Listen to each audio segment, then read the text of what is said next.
હળવદમાં દરોડા બાદ બીજા જ દિવસથી નોનવેજની દુકાન ફરી શરૂ। હળવદમાં પાલિકાએ દરોડા પાડ્યાના બીજા જ દિવસે નોનવેજની દુકાન ફરીથી શરૂ।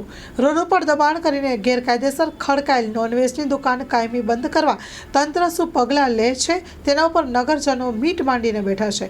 હળવદ અસ્મિતા મંચ દ્વારા નગરપાલિકા ચીફ ઓફિસર અને પોલીસ લેખિત રજૂઆત કરવામાં આવી હતી। ત્યારે હળવદ નગરપાલિકા સ્ટાફ દ્વારા FSSAIનું લાયસન્સ વગર ઈંડા, માંસ, મટન, મરઘાનું ગેરકાયદેસર વેચાણ થતું હોય ત્યારે જગ્યા પોલીસની લાઇનની બાજુમાં રેલવે સ્ટેશન નજીક નગરપાલિકાના સ્ટાફ દ્વારા રેલવે સ્ટેશન પાસે આવેલ અબ્બાસ કટિયાર દ્વારા અનઅધિકૃત રીતે જગ્યા પર ચિકન અને ઈંડાનું વેચાણ કરતા હોવાથી રેડ કરી 72 જીવિત મરઘી અને 2 કિલોગ્રામ કાપેલું ચિકન તથા ઈંડા જપ્ત કરવામાં આવ્યા હતા।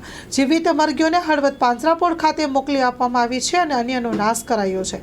હળવદ નગરપાલિકા દ્વારા 11/7/24ના રોજ નોટિસ પાઠવવામાં આવી હતી, જેનું સુરસુર્યું થઈ ગયું છે। Story report by Ramesh Thakor, Halvad.